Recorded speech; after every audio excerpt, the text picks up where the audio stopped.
You know, if you take people, and I've told you this, and you expose them voluntarily to things that they are avoiding and are afraid of, you know, that they know they need to overcome in order to meet their goal, the self-defined goals. If you can teach people to stand up in the face of the things they're afraid of, they get stronger. If you're going to be a fighter, you have to want to win. And you have to want to hurt people. I mean, not for the sake of hurting them. That's what makes you different than an evil person. But you have to have that capacity. You have to develop that. And, you know, that's the step on the way to enlightenment, weirdly enough, because that isn't what people think. Someone who is incapable of cruelty is a higher moral being than someone who is capable of cruelty. And I would say, and this follows Jung as well, that that's incorrect, and it's dangerously incorrect, because if you are not capable of cruelty, you are absolutely a victim to anyone who is.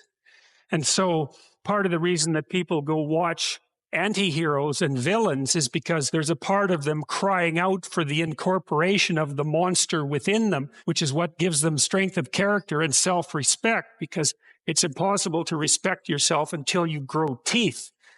If you're harmless, you're not virtuous. You're just harmless. You're like a rabbit. A rabbit isn't virtuous. It's just can't do anything except get eaten. It's not virtuous. If you're a monster and you don't act monstrously, then you're virtuous. But you also have to be a monster. Well, you see this all the time. Harry Potter's like that too. It's like he's flawed, he's hurt, he's got evil in him. He can talk to snakes, man. He breaks rules all the time. All the time. He's not obedient at all. But, you know, he has a good reason for breaking the rules. And if he couldn't break the rules, him and his little clique of rule-breaking, you know, troublemakers, if they didn't break the rules, they wouldn't attain the highest goal. So it's very peculiar, but it's a very, very, very, very common mythological notion.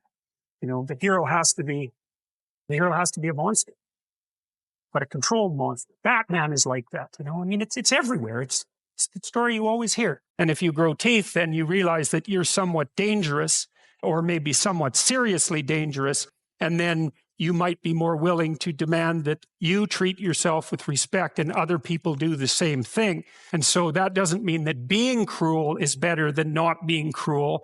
What it means is that being able to be cruel and then not being cruel is better than not being able to be cruel. Because in the first case, you're nothing but weak and naive. And in the second case, you're dangerous, but you have it under control. And, you know, a lot of martial arts concentrate on exactly that as part of their philosophy of training. It's like, we're not training you to fight. We're training you to be peaceful and awake and avoid fights. But if you happen to have to get in one, and I guess the philosophy also is that if you're competent at fighting, that actually decreases the probability that you're going to have to fight, because when someone pushes you, you'll be able to respond with confidence, and with any luck, and this is certainly the case with bullies, with any luck, a reasonable show of confidence, which is very much equivalent to a show of dominance, is going to be enough to make the bully back off. What could you do to improve yourself? Well, let's step one step backwards. The first question might be, why should you even bother improving yourself? And I think the answer to that is something like, so you don't suffer any more stupidly than you have to.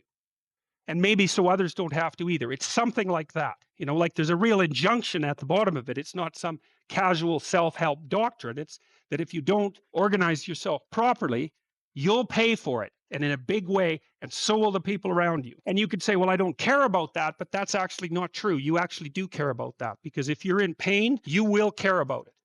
And so you do care about it, even if it's just that negative way, you know. It's very rare that you can find someone who's in excruciating pain who would ever say, well, it would be no better if I was out of this. Sort of pain is one of those things that brings the idea that it would be better if it didn't exist along with it. It's incontrovertible. So you get your act together so that there isn't any more stupid pain around you than necessary. Things are tragic and difficult, but there's always some stupid thing that you could do that could make it even worse than it has to be. So that's life. And you need an antidote to that, because that can embitter you. You ask a disagreeable person what he wants, say, or she wants, they'll tell you right away. They know. It's like, this is what I want, and this is how I'm going to get it. But agreeable people, especially if they're really agreeable, are so agreeable that they often don't even know what they want, because they're so accustomed to living for other people and to finding out what other people want and to trying to make them comfortable and so forth, that it's harder for them to find a sense of their own desires as they move through life. Look, there's situations where that's advantageous, but it's certainly not advantageous if you're going to try to forge yourself a career. That just doesn't work at all. I think it's best sort of conceptualized as a trading game. So let's say that we're going to play repeated trading games. And if you're very agreeable, then you're going to bargain harder on my behalf than you're going to bargain on your own behalf. Whereas if you're very disagreeable, you're going to do the reverse. You're going to think, I'm in this trading game for me, and you're going to take care of your own interests. Where an agreeable person is going to say, no, no, at worst, this has to be 50-50, but I'd like to help you every way I can. One of the things you have to be careful of if you're agreeable is not to be exploited, because you'll line up to be exploited.